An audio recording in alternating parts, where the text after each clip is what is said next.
Welcome to Crossdressing Stories. Here, we share personal stories, celebrate self-expression. If you're on your own journey or simply curious, you've found your community. Subscribe and join the conversation. Alex Thorne lived a life painted in the gray tones of concrete and steel. Every morning, he put on his perfectly tailored suit, his armor, and went to battle in the offices of Thorne and Son Investments, a world of cold numbers, dry analytics charts, and endless board meetings. His father, a man carved from granite and disappointment, watched him with the constant expectation that he become a sharper, more ruthless version of himself. But Alex's soul didn't belong in that world. He didn't dream of stock tickers or merger acquisitions. He dreamt of color.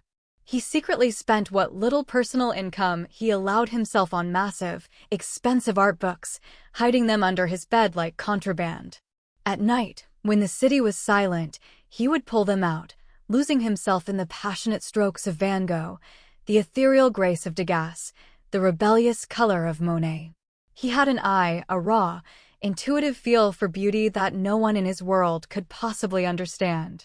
In his heart, Alex was an artist, but he was imprisoned in the body of a financial analyst. The conflict made him feel like an imposter in his own life.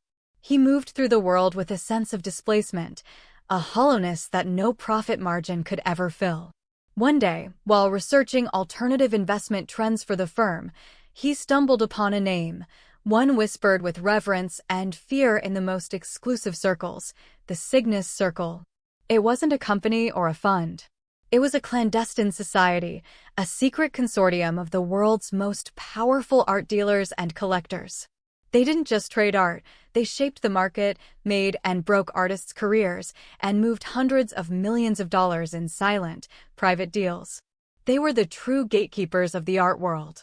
And, as Alex discovered, they had one unbreakable, ironclad rule for membership, a gate through which he could never pass. All members of the Cygnus Circle were women. For Alex, the Cygnus Circle became an obsession. It was the perfect fusion of his two worlds, ruthless financial acumen and a burning passion for art. It was the place he truly belonged. But it was a paradise locked against him. He could see it through the cracks of financial reports and anonymous art blogs, but he would forever be an outsider. He felt like a half-finished self-portrait, rendered in a single shade of gray, when he knew his soul contained a kaleidoscope of color. And he began to wonder if there was a way to find those missing colors, even if it meant breaking every rule and becoming someone else entirely. The obsession with the Cygnus Circle became the one splash of color in Alex's monochrome life. He spent months operating in the digital shadows, using his formidable analytical skills not to track stocks, but to map the invisible network of this secret society. He created an algorithm to scrape data from auction house records, shipping manifests, and encrypted art forums, slowly piecing together the identities and movements of its members.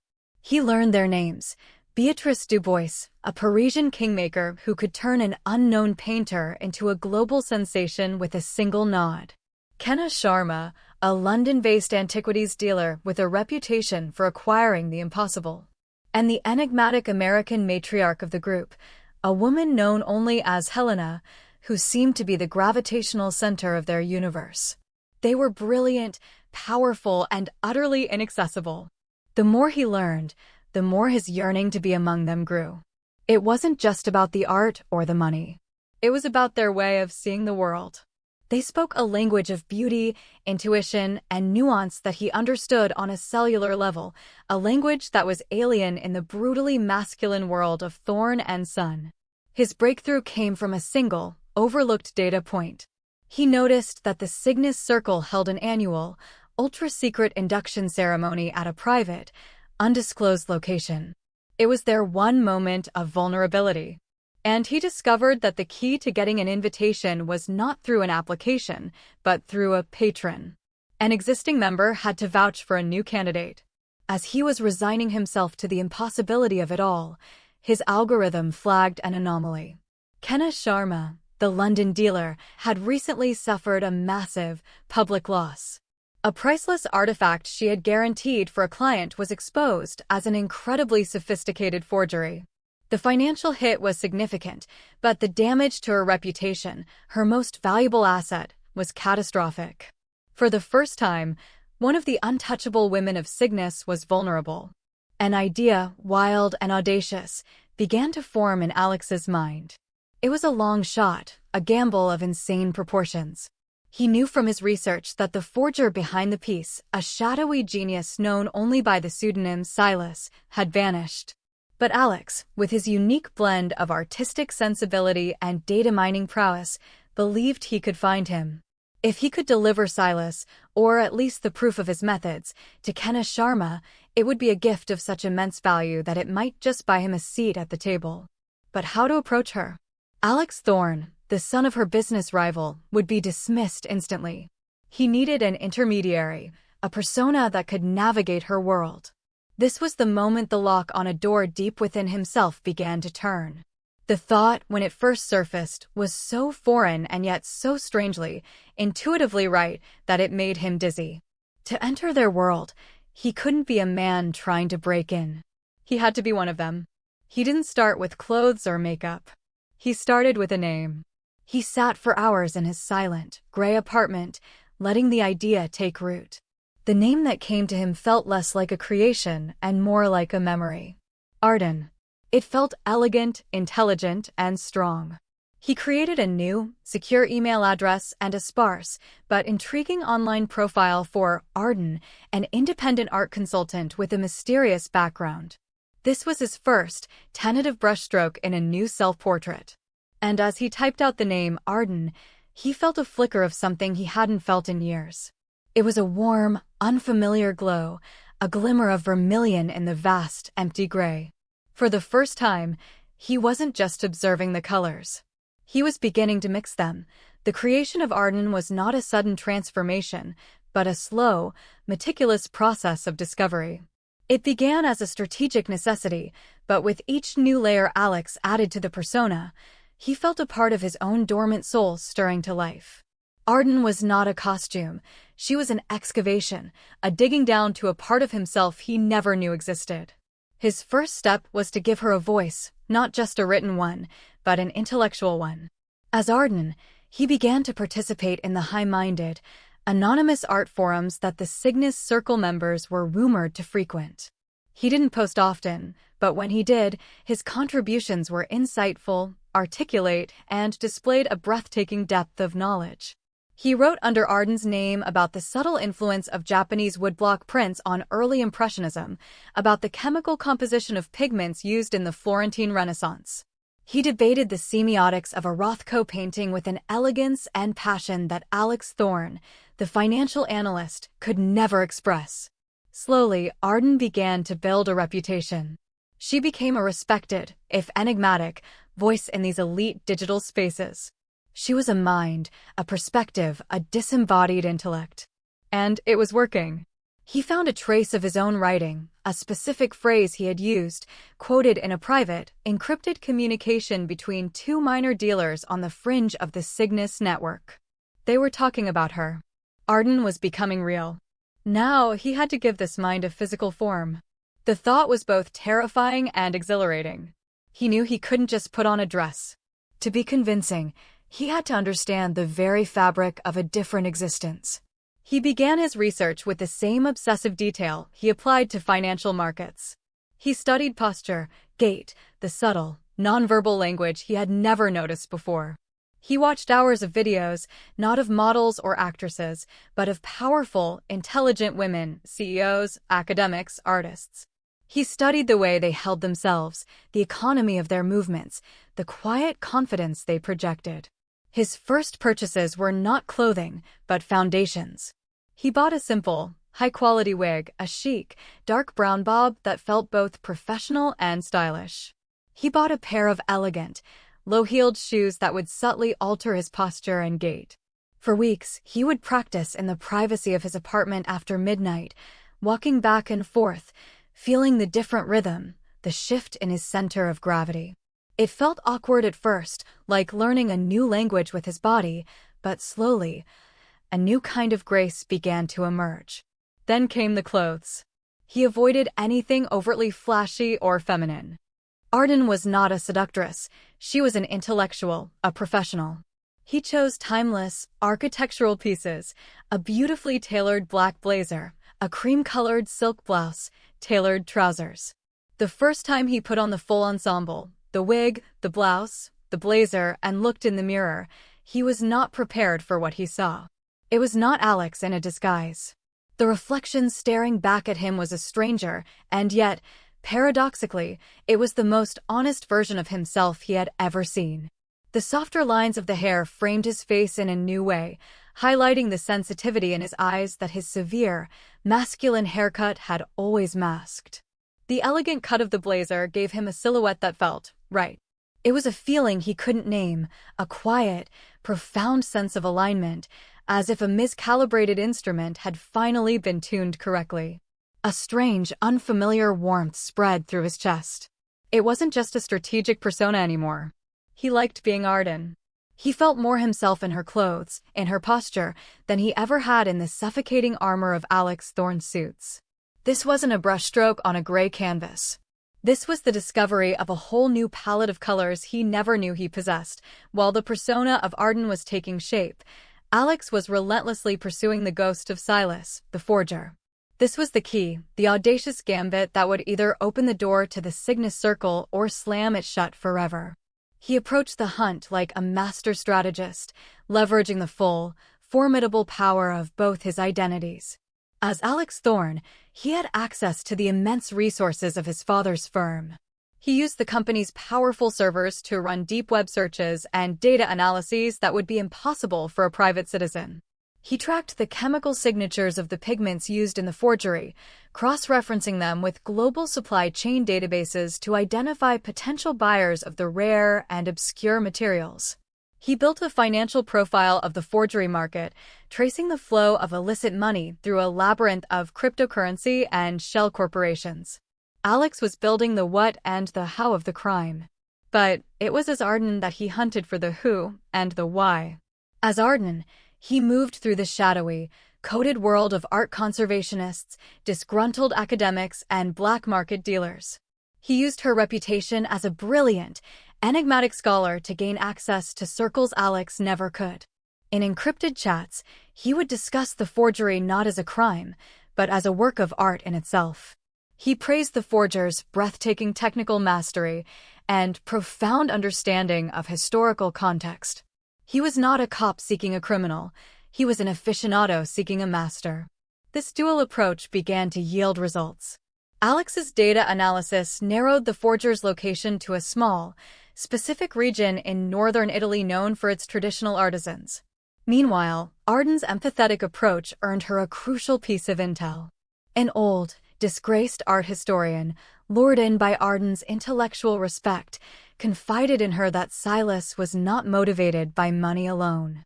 He was a purist, a radical traditionalist who believed that modern art was a sham.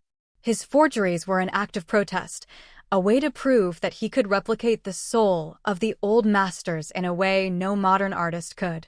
He didn't just want to fool collectors, he wanted to humiliate the very system that had, in his eyes, abandoned true beauty. The final piece of the puzzle came from a mistake, not his, but Silas's. On a newly discovered high-resolution photo of the forgery, Alex detected a faint, almost invisible watermark embedded in the canvas weave itself. It was a complex chemical signature that wouldn't be visible to the naked eye. He ran it through his databases. There was no match. It was unique. This was Silas's true signature, the artist's pride overriding the forger's caution. It was a mark of authorship that only the creator, or someone with Alex's technical resources, could ever find. Now he had his weapon. He couldn't deliver the man, Silas, but he could deliver something even better, the unique, undeniable fingerprint of his work. With this watermark, Kenna Sharma could not only prove she was the victim of a genius, but she could also screen for his work in the future, protecting herself and the entire market. He had found the forger's shadow. Now came the most dangerous part of the plan, the approach. He couldn't just send an email. He needed to orchestrate a meeting, a real-world encounter between Arden and Kenna Sharma. It would be Arden's first public appearance, the ultimate test of his creation. The thought sent a jolt of pure, terrified adrenaline through him. The woman in the mirror was about to step out of the frame. The approach had to be a masterpiece of subtlety and stagecraft. Alex knew that a direct, unsolicited email to a woman of Kenneth Sharma's stature would be deleted by an assistant before it was ever read. He needed to create a scenario where she would be the one seeking a meeting. He devised a three-stage plan. First, as Alex, he anonymously leaked a tiny, encrypted fragment of his research on the forger's chemical watermark to a highly respected, niche journal on art authentication. The article, A Ghost in the Canvas, The Emergence of Chemical Watermarking in Modern Forgeries, didn't name Silas or Kenna, but for those in the know, the implication was clear. It was a single, perfectly aimed flare into the dark. Second, as Arden, he wrote a brilliant, widely read post on her private blog, dissecting the academic implications of the journal's article. She expanded on the theory, demonstrating a profound, almost intimate knowledge of the forger's potential techniques and psychological motivations. She positioned herself as the world's leading, if anonymous, expert on this new, invisible threat. Third, he waited. He tracked the digital footprint of Kenneth Sharma and her associates. Within 48 hours, he saw it, a surge of traffic from her London office to Arden's blog, followed by a series of deep background searches on Arden the art consultant. The email that arrived a week later was exactly what he had hoped for. It was from Kenneth Sharma's personal assistant, and it was a model of polite, understated urgency. Miss Sharma has been following your insightful commentary. She would be most interested in a private consultation. She will be in London for the foreseeable future and would be grateful if you could make yourself available. Alex's heart hammered against his ribs. The bait was taken. He, as Arden, replied with a cool, professional acceptance, suggesting a meeting at a quiet, discreet tea room in Mayfair. The week leading up to the meeting was the most intense of his life. His apartment became a rehearsal space. He didn't just practice walking and talking, he practiced being. He held conversations with his own reflection, perfecting Arden's calm, measured cadence. He learned the subtle art of makeup, not to create a mask, but to soften the masculine angles of his jaw and brow, to bring forward the person he saw in his mind's eye. Each brushstroke was a confirmation, a step further away from Alex and closer to Arden. The experience was transformative. He discovered a sense of peace and rightness in the ritual. The scent of the moisturizer, the soft touch of the brush on his skin, it was a form of self-care Alex had never known. He was not just building a character, he was nurturing a part of himself that had been starved for his entire life. He felt a growing confidence, a sense of wholeness that was utterly new. On the day of the meeting, he flew to London. He checked into his hotel as Alex Thorne, but it was Arden who prepared for the rendezvous. As he put on the final touches, a simple pearl earring, a hint of subtle, classic perfume, he looked in the mirror. The man who had checked into the hotel was gone. The woman looking back was Arden. She was poised, she was intelligent, and she was ready. With a deep, calming breath, she picked up her briefcase containing the proof of Silas's watermark and walked out into the London afternoon to meet her destiny. The tea room in Mayfair was an oasis of old-world civility, a place of hushed tones, polished silver, and the delicate scent of Earl Grey. Arden chose a discreet table in the corner, one that gave her a clear view of the entrance, but kept her slightly out of the main line of sight. She arrived exactly on time, exuding a calm professionalism that belied the frantic, wild beating of her heart. This was it. The performance of a lifetime. When Kenneth Sharma walked in, the quiet hum of the room seemed to pause for a beat. She was a woman who commanded attention without demanding it. Dressed in a sharply tailored, sapphire blue suit, she moved with the confident grace of a predator. Her eyes were dark, intelligent, and missed nothing. Arden felt a jolt of pure, professional admiration and terror. Kenna's gaze swept the room and settled on Arden. For a long, heart-stopping moment, she simply looked, her expression analytical, unreadable. Arden met her gaze, not with a bold challenge, but with a quiet, steady confidence. She gave a small, almost imperceptible nod of acknowledgement. Kenna walked to the table and extended a hand. Arden, she said, her voice a low, cultured alto. Kenna Sharma. Thank you for meeting me. Her handshake was firm, her eyes searching. The pleasure is all mine, Miss Sharma, Arden replied, her voice, practiced and calm, showing none of the tremor she felt inside. They dispensed with the pleasantries quickly. Kenna was a woman who valued directness. Your writing on the subject of the new forgery techniques is remarkable, she began, getting straight to the point. You seem to have an insight that no one else possesses. I believe you know who is behind the piece I acquired. And I believe you know how to prove it. This was Arden's moment. She didn't play games. She simply opened her briefcase and slid a slim, leather-bound folder across the table. Inside was a single, high-resolution photograph of the forgery's canvas and a second, magnified image showing the intricate, unique chemical watermark. A third document contained Alex's exhaustive, anonymous analysis of the chemical compound and a proposed method for detecting it.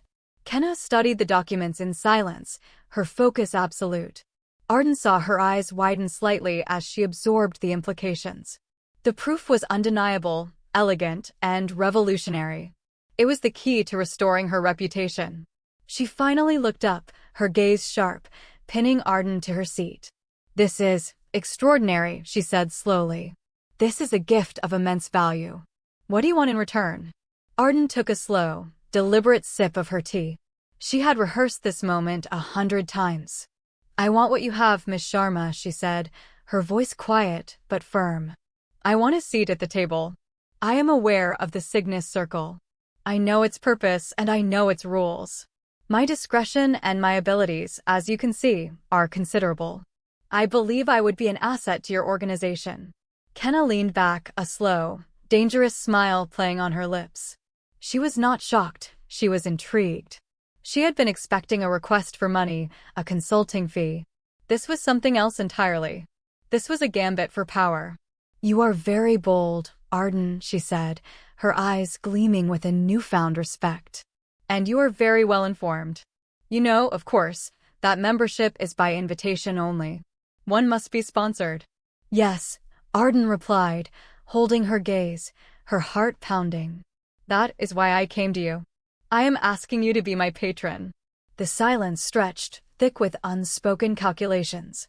Kenna Sharma was looking at the woman before her, this brilliant, mysterious consultant who had appeared from nowhere and handed her the salvation of her career on a silver platter.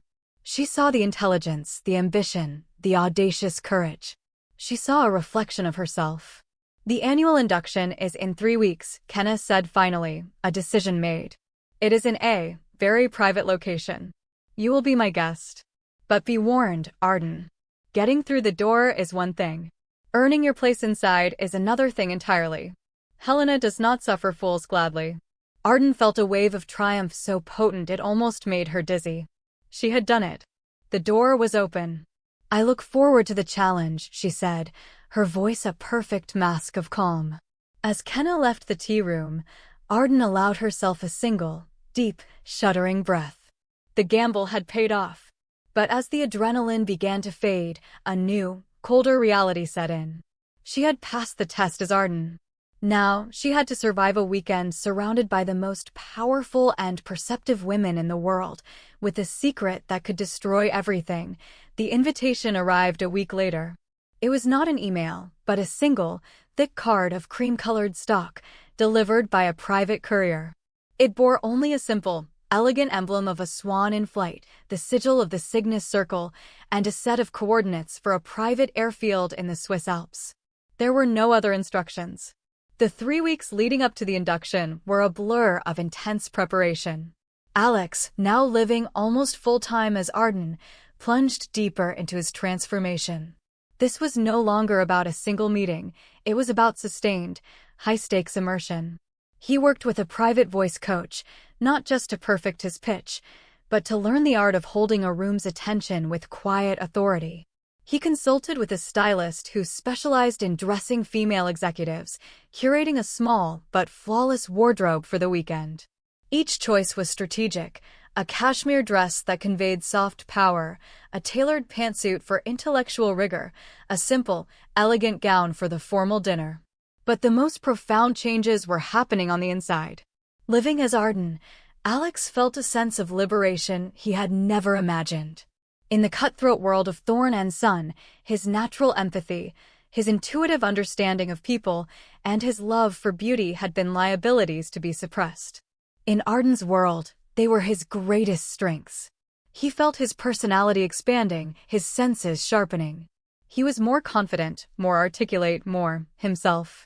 The gray, hollow man he had been was fading, replaced by a vibrant, multifaceted woman. The joy he felt was so pure and overwhelming that it sometimes frightened him. This was no longer a game. This was his reality. The day of the flight, he arrived at the private airfield as Arden. He moved through the exclusive terminal with a quiet, practiced grace, his heart a frantic drum against his ribs. He was met by a woman who introduced herself as Kenna's attaché and was escorted to a sleek, unmarked private jet. There were 3 other women on board, all candidates like himself, all sponsored by other members. They were impeccably dressed, their conversation a polite, coded dance of mutual assessment. Arden participated with a calm, observant intelligence, revealing little but learning much. The jet landed in a secluded valley, and they were driven to a breathtakingly beautiful and isolated estate on the shore of a crystal-clear alpine lake. The estate, known as the Sanctuary, was a masterpiece of glass and stone, a modern castle that blended seamlessly with the majestic landscape. This was the heart of the Cygnus Circle's power. He was shown to a suite, a minimalist haven with a panoramic view of the lake. He had only a few hours to prepare for the opening reception. As he stood before the mirror, dressed in a simple but elegant dark blue dress, a wave of panic washed over him. He was an imposter, a fraud. He was surrounded by the most powerful women in the world. They would see through him. They would see the scared, lonely man beneath the silk and cashmere. He closed his eyes, his hands gripping the cold marble of the vanity. He took a deep breath and thought not of the risk, but of the feeling of rightness, the joy of finally being seen. He was not Alex Thorne in a disguise. He was Arden, and she had earned her place here. He opened his eyes. The panic was gone, replaced by a calm, steely resolve. He walked out of his suite and into the grand reception hall, a room filled with quiet chatter, the clinking of champagne glasses, and a palpable aura of female power. And then he saw her. Across the room, standing by a massive fireplace, was an older woman with piercing blue eyes and a mane of silver hair, dressed in a simple but exquisitely cut black gown. She was surrounded by the other senior members, but she was the undeniable center of gravity. It was Helena. And her sharp, intelligent gaze was fixed directly on him. Helena's gaze was not hostile, but it was intensely dissecting. It was the gaze of a master appraiser examining a newly discovered painting, searching for the slightest hint of inauthenticity, the smallest flaw in the brushwork. Arden felt the weight of that look from across the room, a physical pressure. She knew this was the first, and perhaps most crucial, test.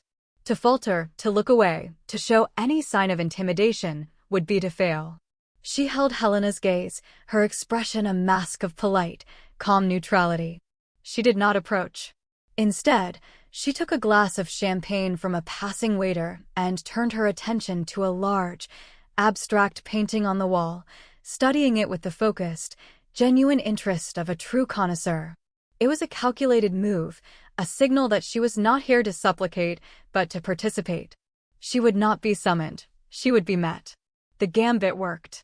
A few minutes later, Kenna Sharma was at her side. "You've caught the Queen's eye," Kenna murmured, her tone a mixture of admiration and warning. "She is curious about you. Come, I'll make the introduction." Walking across the room at Kenna's side felt like walking toward a throne. The quiet conversations of the other members seemed to fade as they approached. Helena turned, her piercing blue eyes now focused on Arden at close range. "Helena," Kenna said, her voice filled with a deference Arden had not heard before. "May I present Arden? The consultant I spoke of." Helena dismissed Kenna with a slight, almost imperceptible nod, her attention solely on Arden. "Arden," she said, her voice a low, resonant hum. "A name of the forest. Of poetry. It suggests a story. Tell me, what is your story?" It was a trap disguised as a question. Arden knew that a recitation of her fabricated resume would be transparent and dull. Helena was not asking for facts, she was asking for the truth of her soul. "My story," Arden began, her voice calm and steady, "is about the difference between price and value. I was raised in a world that understands the price of everything, but the value of nothing." She gestured subtly to the painting behind her. "My story is about learning to see the soul in the canvas, the history in the pigment, the human heart in the brushstroke. It is a story of translation. I translate the language of beauty into the language of assets, and the language of assets back into the language of beauty." Helena listened, her expression unreadable, her head tilted slightly. "A translator," she mused. "A dangerous profession.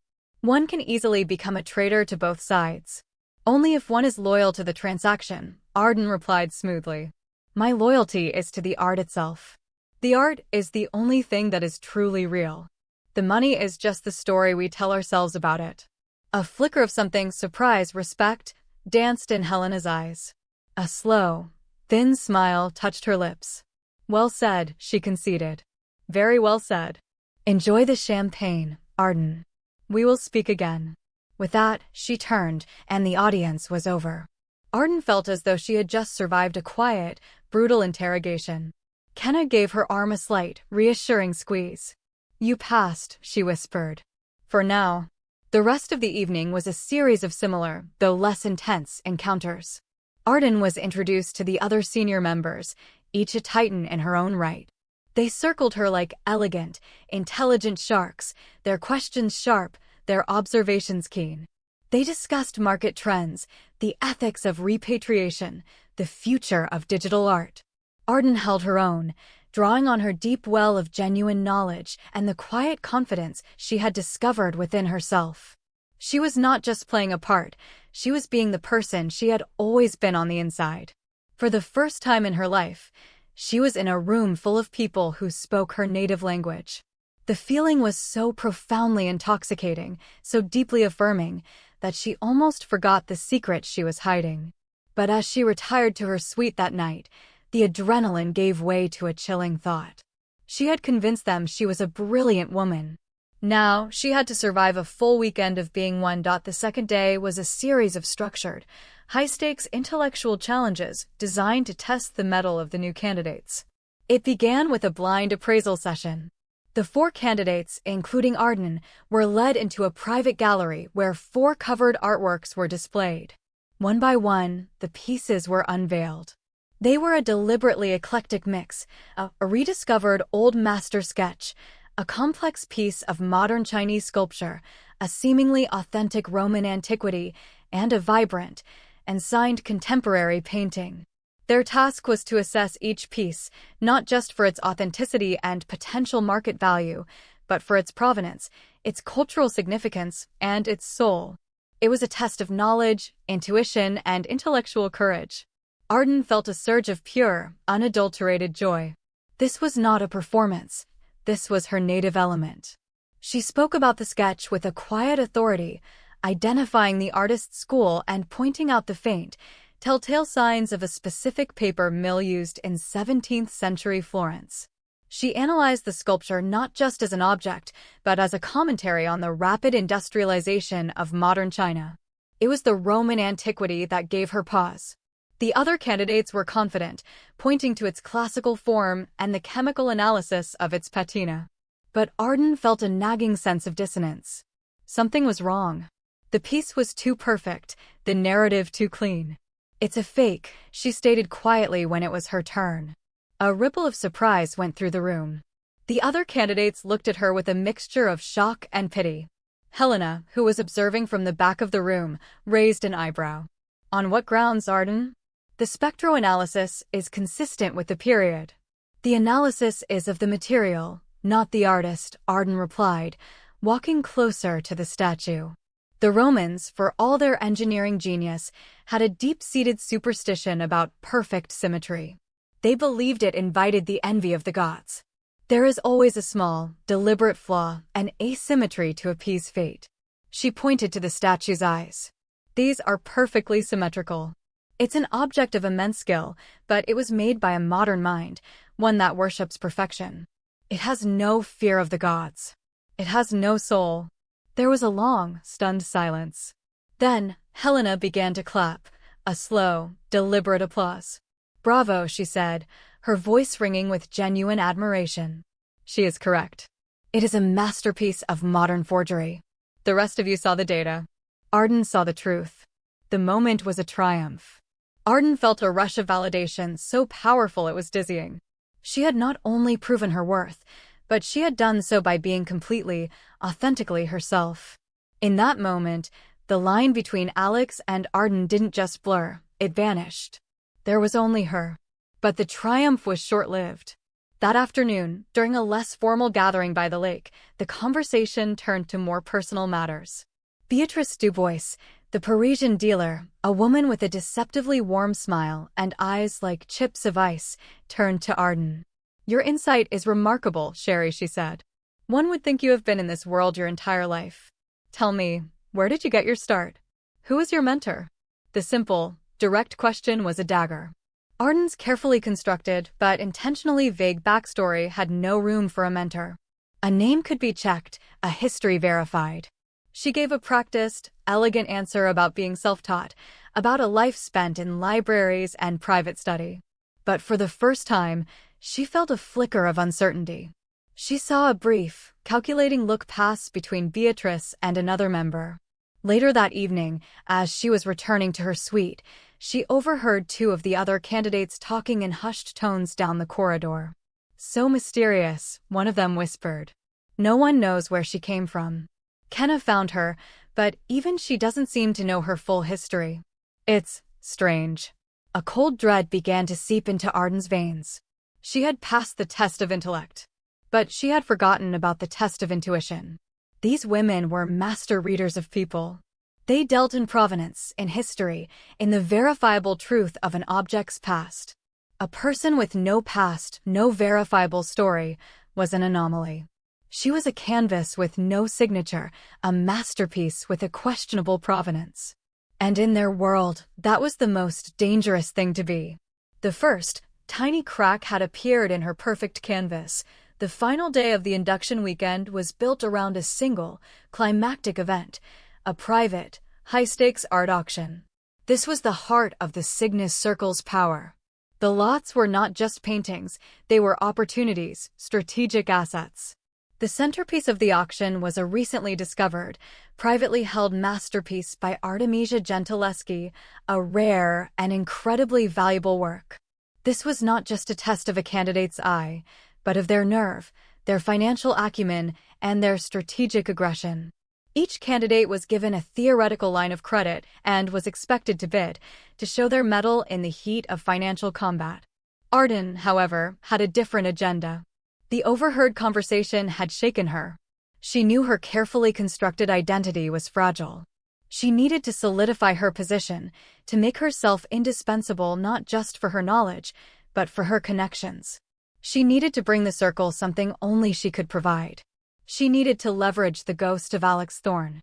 Days before the event, as Alex, she had done a deep dive into the auction's catalog. She knew her own father, a man who despised art but worshipped assets, had been secretly trying to acquire a Gentileschi for a client, a brutish Russian oligarch.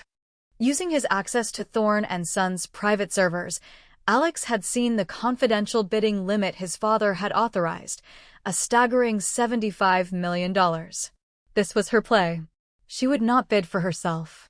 She would act as a broker, a ghost in the machine, securing the painting for the circle at a price no one else could match. The auction began, the atmosphere in the grand library of the estate electric with quiet tension. When the Gentileschi was presented, a breathtaking canvas of raw power and emotion, a hushed reverence fell over the room. The bidding started, a swift, elegant duel between Beatrice Dubois and another senior member.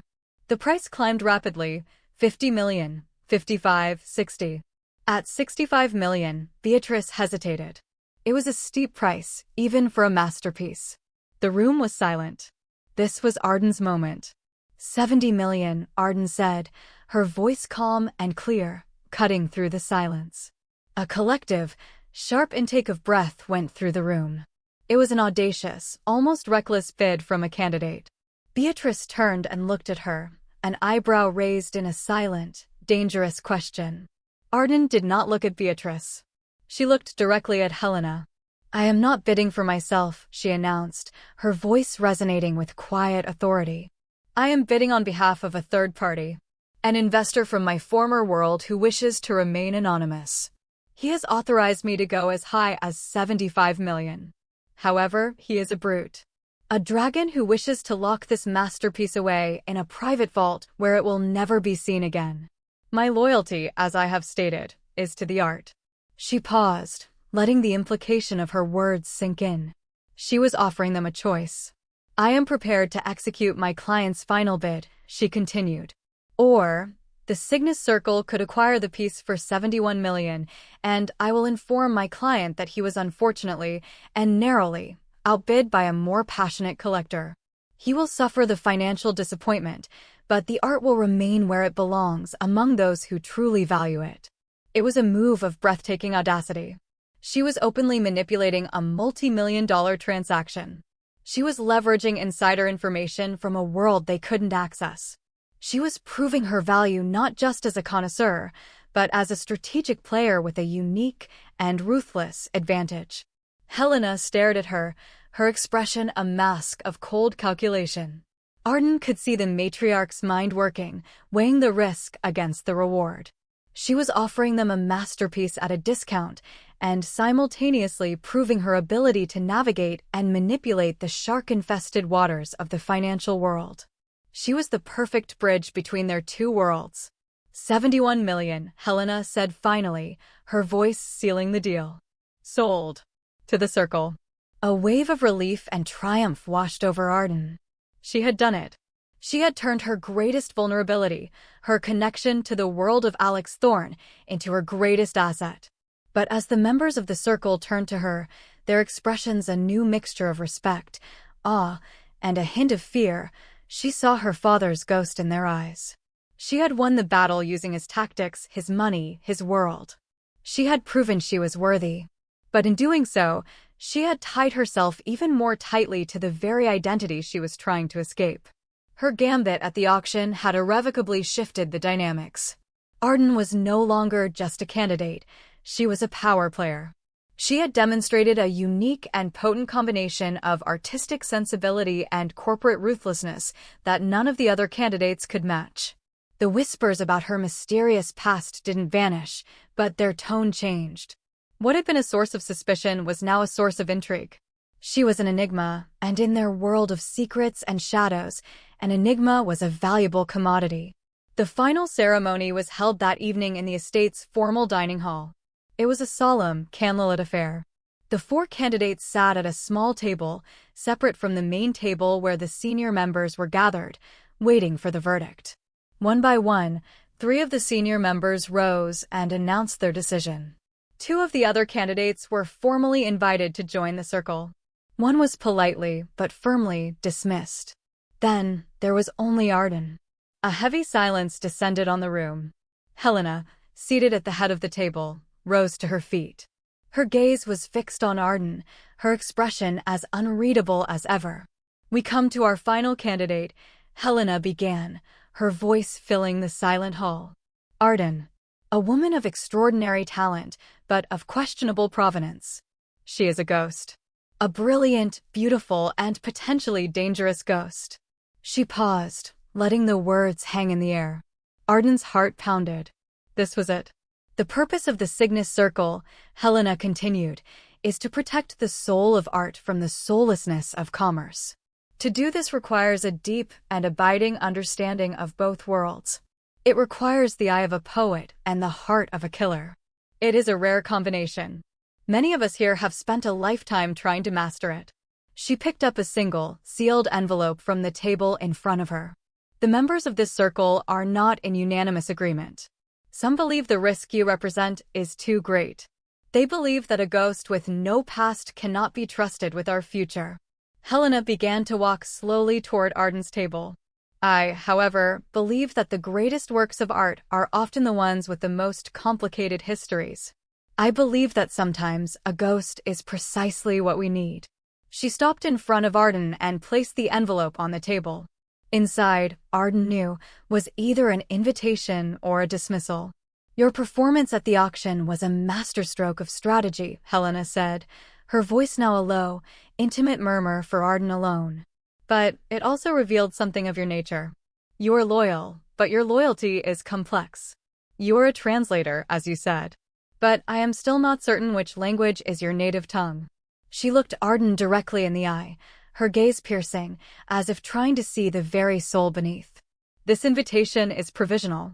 You will be a member with all the access and responsibilities that entails. But you will be watched. Your secrets, whatever they may be, will not remain secrets forever in this house. Welcome to the Cygnus Circle, Arden. I hope you survive it. With that, she turned and walked back to her seat. The other members began a polite, formal applause. Arden looked down at the sealed envelope. She had done it. She was in.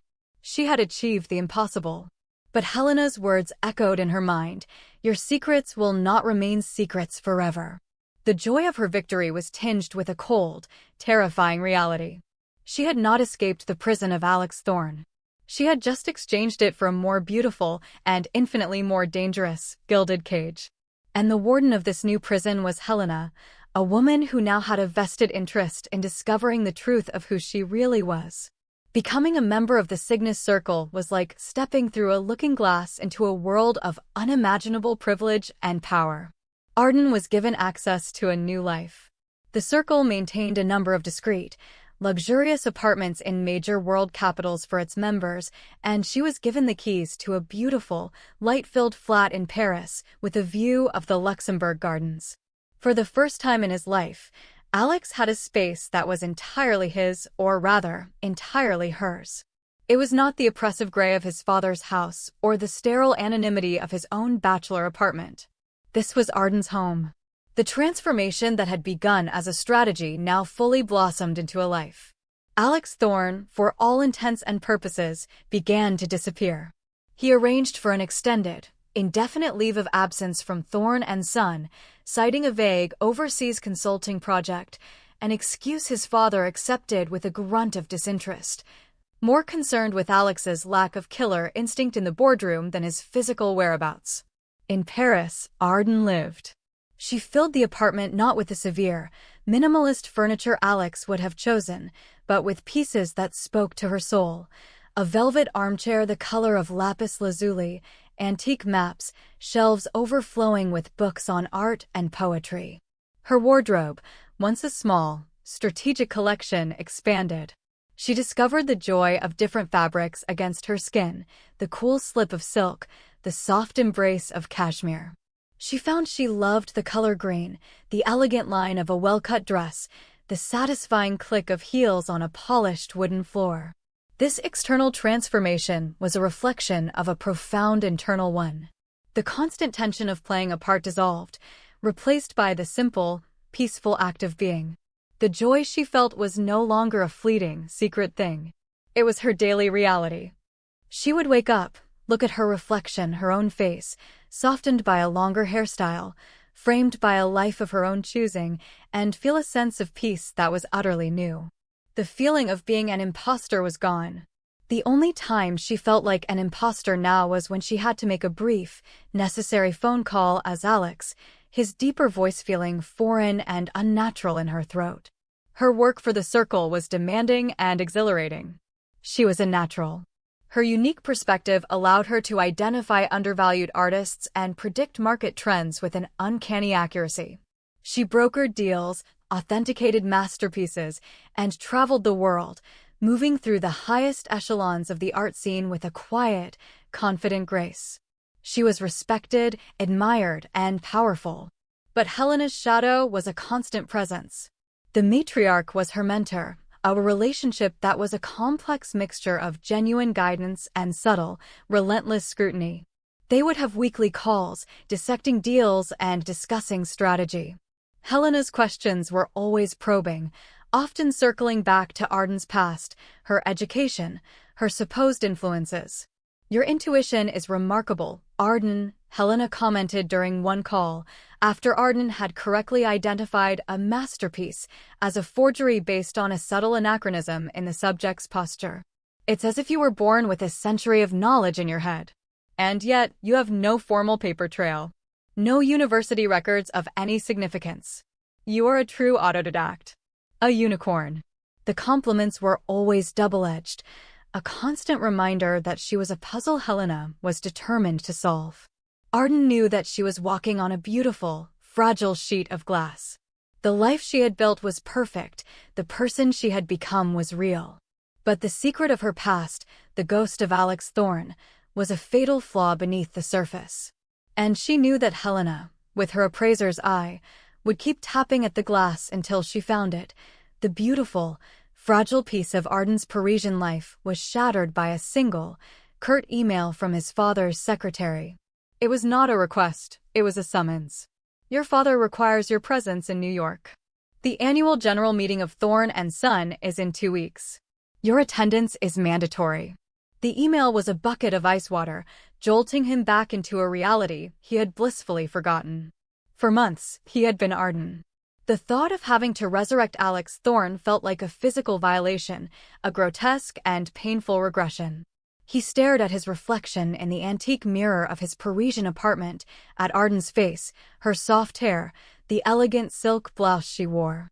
The idea of cutting that hair, of binding his chest, of squeezing his soul back into the stiff, gray armor of a man's suit, felt like a form of self-mutilation. The panic was immediate and overwhelming. How could he do it? After living, breathing, and being Arden, how could he possibly remember how to be Alex?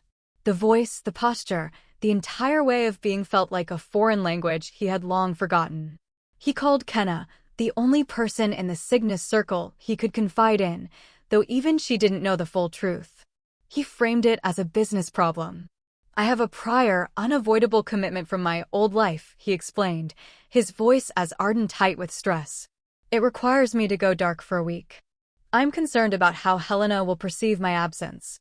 "Helena values results above all else," Kenna advised, her voice calm and reassuring. "As long as your work is impeccable, she will tolerate your eccentricities.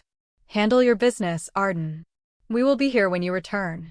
Her words were a small comfort, but they didn't solve the deeper, existential crisis. The trip was a logistical and psychological nightmare.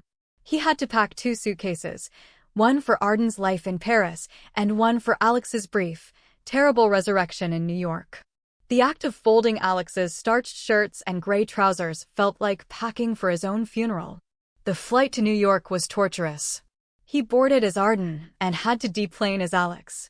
The transformation in the cramped airplane lavatory was a grim, humiliating ordeal. He cut his hair with a pair of scissors, the soft strands falling into the tiny sink like dead things. He wiped away the subtle makeup, bound his chest, and pulled on the stiff, suffocating clothes. When he looked in the small, warped mirror, the face of a pale, haunted stranger stared back. Alex Thorne had returned, and he looked like a ghost. Walking through the streets of New York, a city he had once called home, was a disorienting experience. The world treated him differently.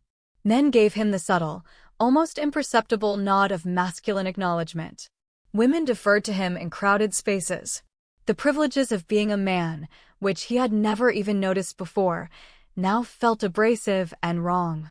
He felt like a spy in enemy territory, and the enemy was his own former life. The meeting with his father was even worse. Alex Sr. looked at him with the usual mixture of disappointment and impatience. "You look thin," his father grunted, his only acknowledgement of his son's long absence.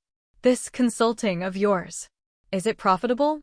Alex stumbled through the meeting, his voice feeling like a clumsy, deep parody. He felt slow, dull-witted, his mind, so sharp and agile as Arden's, now felt like it was wading through mud. He was a bad actor in a play he no longer wanted to be in. He survived the week in a state of profound dissociation, a ghost haunting the corridors of a life that was no longer his. All he could think about was returning to Paris. Returning to himself. Returning to Paris was like taking the first breath after nearly drowning. The moment the plane's wheels left the tarmac in New York, Alex began the sacred ritual of his return. In the privacy of the first-class cabin, he shed the suffocating skin of Alex Thorne for the last time. He changed into a soft, comfortable cashmere sweater, let his newly trimmed but still soft hair frame his face, and applied a touch of moisturizer. It wasn't a transformation, it was a restoration. By the time he landed at Charles de Gaulle, Arden was back. But the experience had left a deep, psychological scar. The forced regression into Alex had been more traumatic than she could have ever imagined. It wasn't just uncomfortable, it felt profoundly wrong, a violation of her very essence. The gray, hollow man was not just a role she used to play, he was a ghost that could be summoned against her will, and the thought terrified her. The joy of her Parisian life was now tinged with a new, persistent anxiety. She was living on borrowed time. Helena's watchful eye, the whispers about her past, her father's ability to pull her back across the ocean, it was all a fragile house of cards, and the wind was picking up. This fear began to manifest as a desperate, secret need to be seen, to be known, for who she truly was. She found herself drafting a letter, an impossible, unsent confession addressed to the one person in the circle she felt a fragile, tentative trust in, Kenna. Night after night, she would sit at her antique writing desk, the lights of the city twinkling below, and pour her heart out onto the page. She wrote about the gray boy in the concrete tower, about his secret love for color. She wrote about the suffocating weight of his father's expectations. She wrote about the birth of Arden, the strategic necessity that had blossomed into a beautiful, authentic truth. "You see me as a woman of mystery," she wrote, her pen flying across the page. "The truth is my greatest mystery was, for most of my life, a mystery to myself. You know me as Arden. That is my true name. But it is not the name I was given. To the world I left behind, I am the son of a man you know as a rival. I am Alex Thorne." She wrote about the profound joy and peace she felt living as herself, and the deep, soul-crushing trauma of having to pretend to be him again. "To be Alex is not a disguise," she confessed. "To be Arden is not a disguise. To be Alex is the disguise. It is a prison I have finally escaped, but I am terrified that the warden still holds the keys." Writing the letter was a catharsis, a way to give voice to the secret that was threatening to tear her apart. But she never sent it. The risk was too great. How could Kenna possibly understand? She would see it as the ultimate deception, a betrayal of the deepest trust. She would be cast out, her life, her very self, destroyed. The letter became her secret confessional, a stack of tear-stained pages hidden away in a locked drawer, a testament to the truth she was too afraid to speak. Her work for the Circle became her only solace. She threw herself into it with a new, almost feverish intensity. Her insights were sharper, her strategies more brilliant than ever. It was as if the fear of being exposed was fueling her genius. She was not just trying to prove her worth anymore. She was trying to build a fortress of her own accomplishments, a wall of success so high that no one would ever dare to question what lay behind it. The breaking point came during the prestigious TEFAF art fair in Maastricht. It was a gathering of the world's most elite dealers, collectors, and connoisseurs, the Cygnus Circle's natural habitat. Arden was there with Helena and a few other senior members, scouting for acquisitions and cementing the Circle's dominance. One evening, at an exclusive black tie reception held in a medieval castle, the final, fateful piece of the puzzle fell into place. The host of the party was a fabulously wealthy Dutch industrialist. As he was showing Helena and Arden his private collection, he paused before a small, exquisitely lit painting of a young woman adorned with pearls. "And this," the industrialist said with a proud smile, "is my latest acquisition. A lovely little piece. I was fortunate enough to acquire it from a rather determined American investor. A brute of a man, but he pays well. A Mr. Thorne." Arden's blood ran cold. She recognized the painting. It was a minor work by a 17th-century Dutch master that her father had bought months ago. He had mentioned it in passing during her brief, traumatic visit to New York. Helena, who missed nothing, noticed the almost imperceptible flicker in Arden's composure. "Thorne?" Helena inquired smoothly, her voice betraying no particular interest. "Arthur Thorne of Thorne and Son?" "The very same," the industrialist confirmed. "He seems to be developing a new passion for the Dutch masters. His son, Alex, I believe, is handling the portfolio. A very sharp young man, I'm told."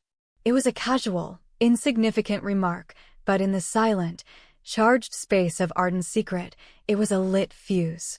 She felt Helena's gaze on her, no longer just curious, but sharp, analytical, connecting invisible dots. The name Alex Thorne, spoken aloud in her presence, in Helena's presence, was a ghost materializing in the banquet hall. Arden managed to maintain her composure, murmuring something polite about the painting's beautiful luminescence before excusing herself. She fled to a secluded stone balcony overlooking the castle's moat, her heart hammering against her ribs. The air was cold, but she was burning with a cold, terrifying dread. It was over. The connection had been made. A few minutes later, the balcony door opened. It was Helena. She walked to the edge of the parapet and stood beside Arden, looking out at the dark, still water. For a long time, she said nothing. "Provenance," Helena said finally, her voice a low, thoughtful murmur. "It is the most important thing. The history of an object. Where it has been. Who has held it. It is what separates a mere object from a treasure. It is what gives it its soul." She turned to face Arden, her piercing blue eyes softened by the moonlight, but missing none of their intensity. "I have long admired your soul, Arden. But I have never understood your provenance." Arden stood frozen, trapped, the unsent letter a burning weight in her memory. "The pearl earring in that painting," Helena continued quietly, "is a symbol of wealth, of purity. But it begins its life as a piece of grit, an irritant, an imperfection inside an oyster.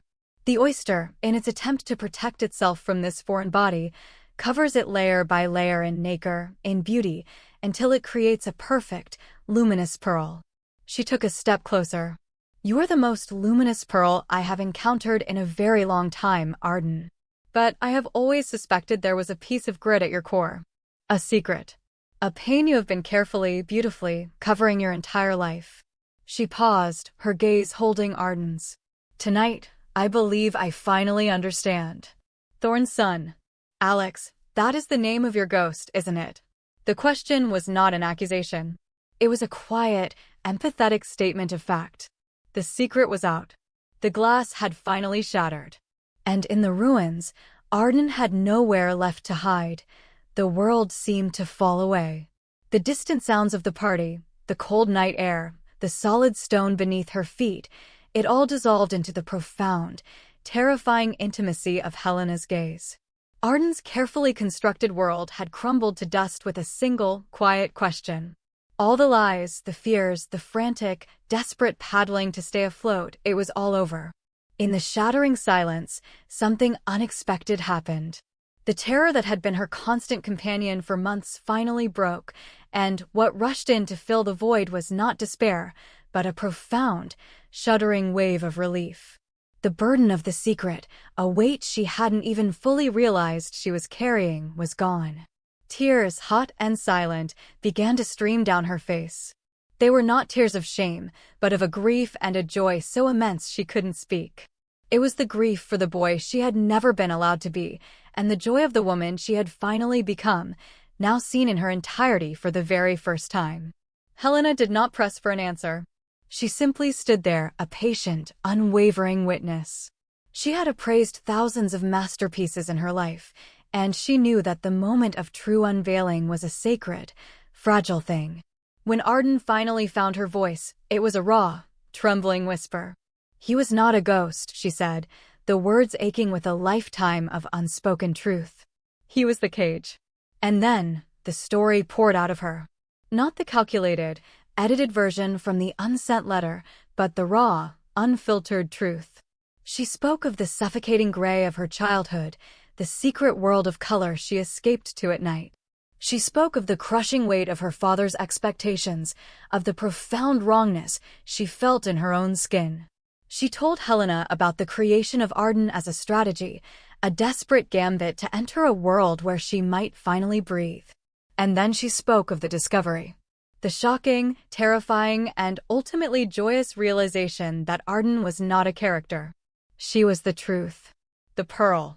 And Alex had been the grain of sand, the painful, necessary irritant that had started it all. I was so afraid, she confessed, her voice thick with tears. I thought you would see me as a liar. A fraud.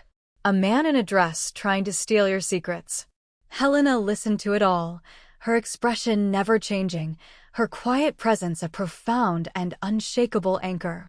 When Arden had finally cried all her tears, when the whole, painful, beautiful story was laid bare between them, Helena reached out and placed a hand gently on her arm. I have been in this world for a very long time, Arden, she said, her voice soft but firm. I have seen men who pretend to be powerful. I have seen women who pretend to be weak. I have seen countless people wear masks to survive. But I have never, she paused, her blue eyes shining with a fierce, brilliant light, seen anyone build a soul as beautiful and authentic as the one you have built for yourself. She looked at Arden, not at a man or a woman, but at a human being in their purest, most courageous form. A man in a dress? Helena scoffed gently. My dear, I have never for a moment thought you were a man. I simply knew you were a masterpiece with a very, very complicated provenance. In that moment, under the vast, starry sky, Arden understood. She was not just accepted, she was celebrated. For everything she was. For the gray boy and the vibrant woman, for the pain and the beauty, for the grit and the pearl. Her future was still uncertain. The world outside the castle walls was still a dangerous place. But for the first time, she was not alone with her secret. She had been seen, fully and completely, and she had been valued. Helena smiled, a true, warm smile that transformed her severe face. Now, she said, her voice regaining its customary authority, but now laced with a new warmth. Let's go back inside. The circle has a new member to truly welcome. And you, my dear, have a story to tell.